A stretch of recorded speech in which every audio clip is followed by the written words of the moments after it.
Just slightly cut down on his pace a little, but was much more accurate and controlled, but just occasionally could really ramp it up as well. He got stronger, and he kept just relentlessly bowling fast all through the day, and that was his ability that a lot of bowlers don't have. He was on the money all day. We built up a magnificent squad over the years, Andy Lloyd being captain and a great captain, then followed by Dermot Reeve, who was just magnificent. So being part of that era was truly amazing. He was an incredible bowler, obviously. He was a huge character within the dressing room. You know, we were a good side, but he was the focal point of our attack. And he, as a player, made you feel as a batsman that whatever score we got when we played for Warwickshire, whether we got 180, 480, Allan Donald would get the better of the opposition and we'd be in a better position for it. With his technique now honed to perfection, he took on the world's elite batsmen. I think it's the one test that I will never forget was against India, when he bowled Sachin Tendulkar with a brilliant inducker. I will never forget the ball for the rest of my life. Just ridiculous. As a frontline bowler, you're always trying to target their best players, so that was a great feeling when that off stump went cartwheeling out the ground. It was a phenomenal piece of bowling, and the look on Sachin Tendulkar's face was slightly of shock. I always cherished certain individuals that you enjoy knocking those guys over because they don't come easily. Some of the spells he bowled, you were fearful of him. He was looking to hit you at times. He just delivered that ball in such an angry way, a length just short of a length, often cutting back at you, and then the bouncer past the batsman's nose.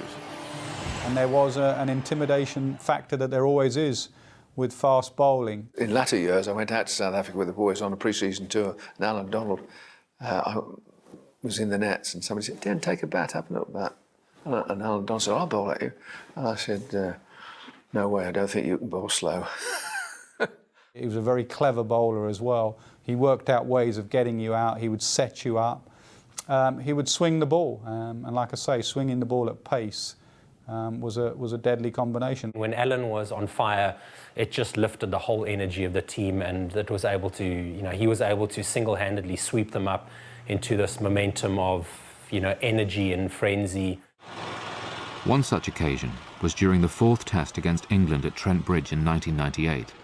Leading 1-0 with 2 tests to play, the South Africans were aware of the threat posed by England's famously stoic opening batsman.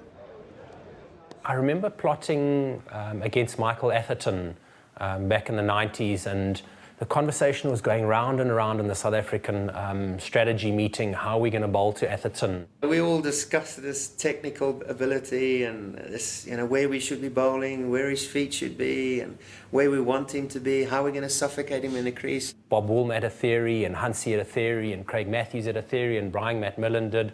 And eventually it was going round and round, and someone said, "Hang on, guys, why don't we ask Allan, because he's actually the guy who needs to bowl to him." And Bob said to me, "AD, what do you think?" Everyone looked at him, and he had a sip of his beer in the team meeting those days, and he said, "Well, why don't you just hit him on the head and call him a, I think, Paddy would have told you, but..." And everyone burst out laughing. What was all this analysing about? And that's exactly what happened.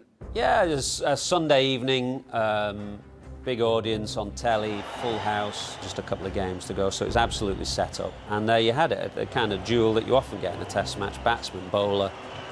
It was a quite feisty series, to be honest, as well. There was a lot of umpiring controversy. They felt they'd had a lot of bad decisions. We felt we'd had some bad decisions, and there was a bit of tension building between the sides. The game was meandering a little bit, was in the balance a bit, and I waved to Hansie. I said, "Listen, I think I must go have a go from this end, but you've got to trust me on this one. I've got to just give me the feel that I want.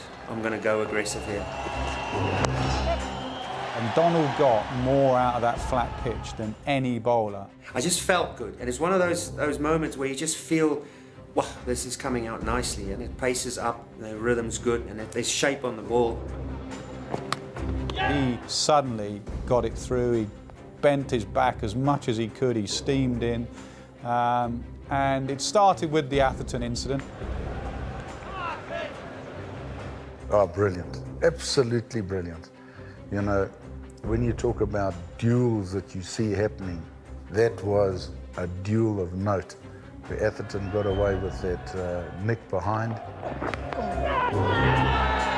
And he punched it hard, and it was a great catch by Mark Boucher. Yeah, it took a pace off it, and he had to dive to his right. A magnificent catch. You know, as it happened, I had an enormous slice of luck when I wasn't given out, caught behind off my glove. So Atherton just leant on his bat, said bad luck. Of course, Athers was never going to walk for that, and you're never going to blame people for not walking. Donald was sort of swearing at Atherton's in Afrikaans to start with. It was just a horrible, horrible decision that gone wrong. Then he mouthed something to him in English, and Athers was the sort just to smirk back like he did, that annoying sort of Cambridge smirk that Atherton has, that really wound Donald up even more. For about 45 minutes, he bowled it ferociously quick, fantastic to watch.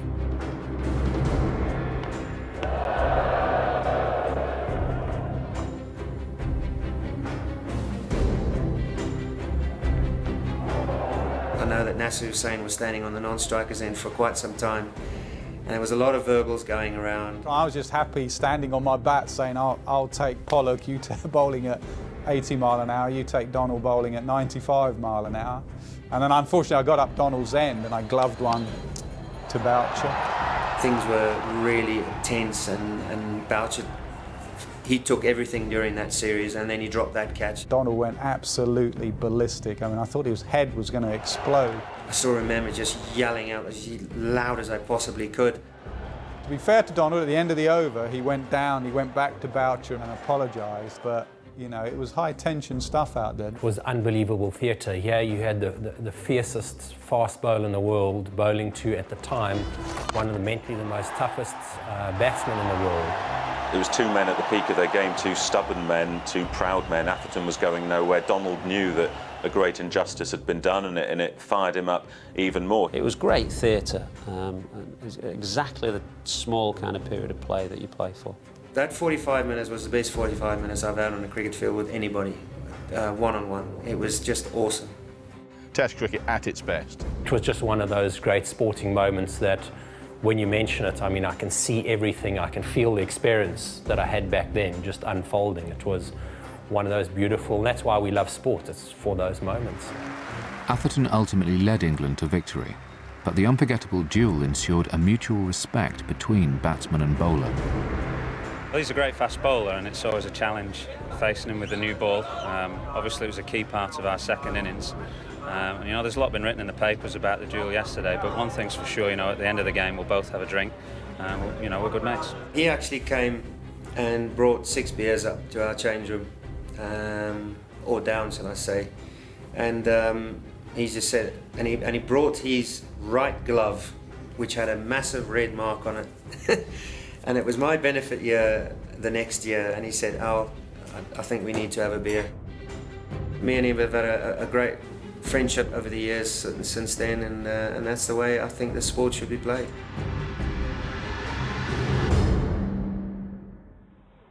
The following year, South Africa faced old foes England again.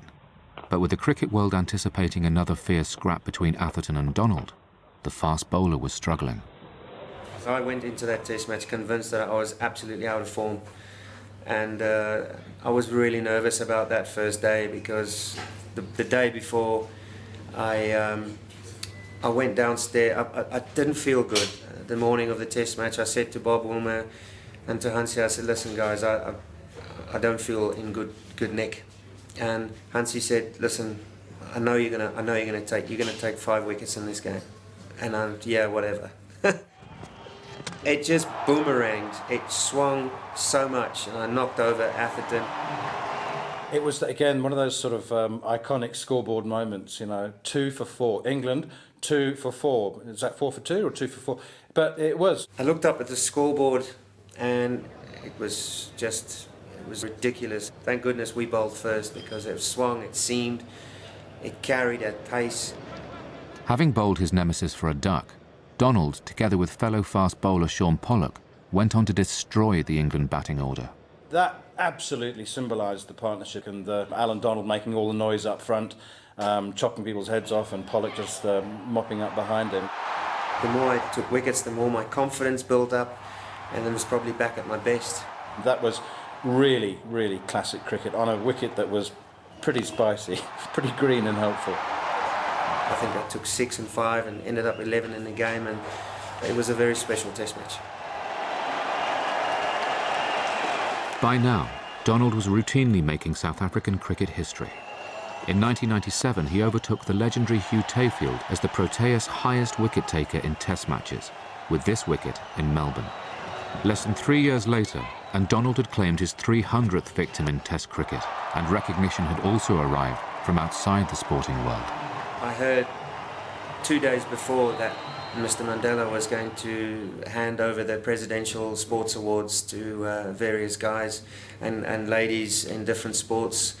And I just said, I'm not missing that for the world, especially him handing it over.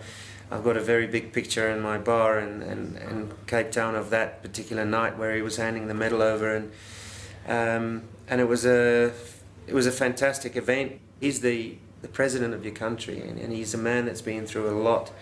But when he walks up to you and say, you know, what's Bloem like? You know, I mean, this guy should not be knowing where I'm from. In 2004, White Lightning announced his retirement from the sport he had served so well. He is one of the greatest fast bowlers this country's produced. But what I liked so much about Allan Donald, his passion and love in playing for South Africa was profound. He epitomised the South African attitude, you know, aggressive on the field, want to win, play the game in the right manner. He always responded. He was a showman, and he did enjoy performing to the gallery, much as he may say that wasn't his aim. He did, he enjoyed it. He's just such a nice man. He's such a gentle, soft-spoken guy, and yet on the field he was just had that killer instinct. I respected the game a great deal. I respected who I played against and who I played with, and I say that with great humility, is that was the person I think I was. The pride that we had in Allan, not because only of his ability as a cricketer, but as a person, his whole mannerism, that he could be humble in all his achievements. He's such a nice man still today. He's a good father and a good husband. He connected with the wide spectrum. He was this sort of iconic figure. Allan was a role model for everybody. I respected every opponent that I played against and played with, and that's what I'd like to be remembered with.